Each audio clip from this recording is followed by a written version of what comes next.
Hello, I'm called Ngom Maceline Anwi from the Northwest region of Cameroon. I'm a nurse by profession. I am the founder and executive director of Association for the Welfare of Albinos, AWA. I am a strategic advisory group member of the United Nations WASH Cluster, Northwest region. I am a media influencer.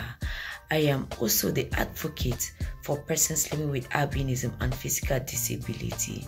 Please vote me on the journey to the Hurricane Island.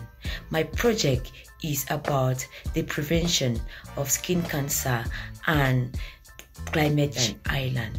My project is about the prevention of skin cancer and climate change.